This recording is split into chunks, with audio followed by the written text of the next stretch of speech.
Here is the refreshed 2024 Kia Seltos SX. In this video, I'll be going over what trims are available with the Kia Seltos, what safety features you get with this SX trim, the exterior, the interior, the infotainment system, and the pricing. If you guys are new here, my name is Jason and I do reviews on vehicles here in Canada, so be sure to like and subscribe for more videos just like this one. Also, thank you to 401 Dixie Kia for letting me review this Seltos. Be sure to reach out to them and ask for Ryan. Starting with the different trims you can get when it comes to the Kia Seltos, there are 7 trims to pick from. This will be the LX front-wheel drive, LX all-wheel drive, EX front-wheel drive, EX all-wheel drive, EX Premium, SX, and the X-Line. Each of these trims will have their own unique features and options, as well as exterior looks and interior looks. Now, as for the safety features you will get with this SX trim, this includes the blind spot collision warning, lane keep assist, lane follow assist, blind spot collision avoidance assist, rear cross traffic avoidance assist, safe exit assist system, advanced forward collision avoidance assist, and the highway drive assist. Now, taking a look at what powers this Seltos, it has the 1.6 liter 4-cylinder engine. This is going to give you 195 horsepower and the same 195 pound-foot of torque. The other lower trims do have the 2 liter 4-cylinder engine, and fuel economy wise, you get about 9.4 liters per 100 kilometers in the city and 8.7 liters per 100 kilometers on the highway, with a combined fuel economy of about 9.1 liters per 100 kilometers. The front of the Seltos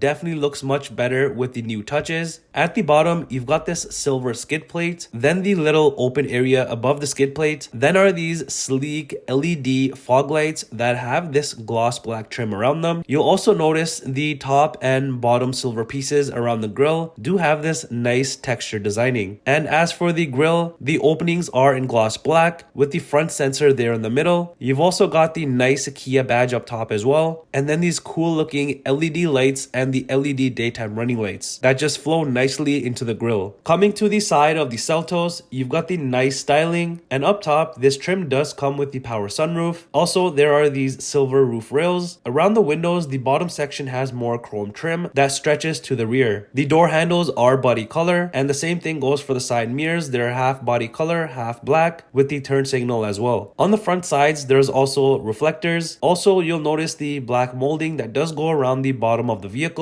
And as for the wheels, you do get these sleek looking 18-inch alloy wheels in silver and black with this trim. Coming to the back of the Seltos, at the bottom you have the same silver skid plate like the front and the black molding around that, which does flow into the rear reflectors and the reverse lights. On the tailgate will be the chrome Seltos, Kia, and the 4X badging. Then these nice looking rear lights that stretch across the entire back. On the rear is also this spoiler that adds to the look of the rear on the Seltos. Now, opening up the tailgate, which is power opening, and considering the size of this, you do have a good amount of room back here. There's also this privacy cover, which you can remove if you want. Other things back here is just a speaker, and lifting up the carpet area will be the spare tire and the roadside tools. Entering into the rear of the Seltos, you have a nice clean layout. At the bottom is some space, and then this speaker, which has this 3D look to it, the way that it's designed and definitely stands out. On the armrest will be leather with the contrast stitching, and also here is where you'll find the rear heated seat button. Above is this gloss black trim piece, and as for the rear seats, with this trim you do get the Sofino leather seats. There's also this pattern that you can slightly see on the seats in the front and the rear, and like I showed you the button, the rear seats do come heated with this trim, and these are pretty comfy as well. Also, there's more contrast stitching on them, and pulling down the center area will be the cup holders. Behind the passenger seat, you'll have the mat pocket for that additional small storage. On the rear console will be the venting, USB ports, and a small storage area. Coming to the front of the Seltos, it's just like the rear but with a slightly bigger area at the bottom. And up here you have 2 speakers instead of 1. Plus, this trim does come with the Bose sound system. Then you've just got the usual window and side mirror controls, along with the driver memory seat buttons. As for the front seats, like I showed you in the rear, the nice pattern continues up here as well. And the front seats not only come heated but also ventilated, which is nice. Also, both of the front seats are power adjustable, and underneath are just the pedals and hood latch release, and at the bottom, that's where you'll find the gas cap release. Then are the cluster dimmer, heads-up display, tailgate, and traction control buttons, and the steering wheel is manual adjustable. Entering inside, you have the dashboard that has soft material, and this trim also comes equipped with the heads-up display, which is always a nice thing to have. That is this sleek-looking 10.25-inch digital cluster that's actually one massive piece with a touchscreen. On here, you have the nice graphics and it's responsive as well. There's all sorts of vehicle information that you can go through and display in front of you. The steering wheel is wrapped in leather and also comes heated. Plus you have the perforated areas on this, and you do kind of have this flat bottom area to it, along with more gloss black trim. On the left side will be the Bluetooth, media modes, volume, phone, and favorite controls. The other side has the cluster, adaptive cruise control, and lane keep controls. Behind will be the lighting, indicator, and high beam controls. The other side has the front and rear wiper controls. The armrest area has more leather and more contrast stitching. Opening this up, you do have some decent space in here. On the console will be the cup holders, electronic parking brake, and the auto hold. Then you've got your shifter, which this whole area has more gloss black. And up here, you'll find the front heated and vented seat buttons, the camera button, and the heated steering wheel button. And this button to lock the drive system. There's also the passenger heated and vented seat buttons and the hill descent control. There's also different drive modes you can select on this, which actually changes the look of the cluster. Also pressing the camera button, this brings up the rear camera and you can adjust the sizing of it. Behind all of this is some more open storage space, along with a 12-volt outlet and USB ports. Above, you'll notice a wireless charging area, and then you have this area where it kind of looks like a grab handle. It's kind of unique, I think. Then are the typical media controls and the temperature controls, and like the cluster, you have the same 10.25-inch touchscreen. It's also just as clear and responsive as the cluster, of course. On here, you have this home page, and swiping over reveals the different pages that are full of various sections. On the first page, you have the map section, of course, where you can view the map, and you can use the navigation menu as well. Then is the phone section once you have it paired. Same thing with the phone projection. There's also this voice memo section, and also the climate controls area, or you can use the buttons below. You also have a valet mode if needed, along with a quiet mode, and this sound mood lamp section is pretty cool. There's also the HD radio data and the radio itself, along with the setup section where you can fine-tune other things about the vehicle. Over on the next page will just be the media, Kia Connect, notifications, and the user manual. Up top is the mirror, interior lights, SOS, roadside, and sunroof buttons. And like I mentioned, this trim does come with the power sunroof. Here is the key fob and what it looks like for the Seltos. Now coming around to the passenger side, you've got the nice clean look of the dash, and then the typical glove compartment area. There is no window sticker for this Kia Seltos, but this SX trim does start from about $38,400 Canadian. Now this may be minus any dealer discounts or manufacturer rebates if they're being offered. Well, that does it for the review on this refreshed 2024 Kia Seltos SX trim. Let me know what you think of this. Do you love it or do you hate it?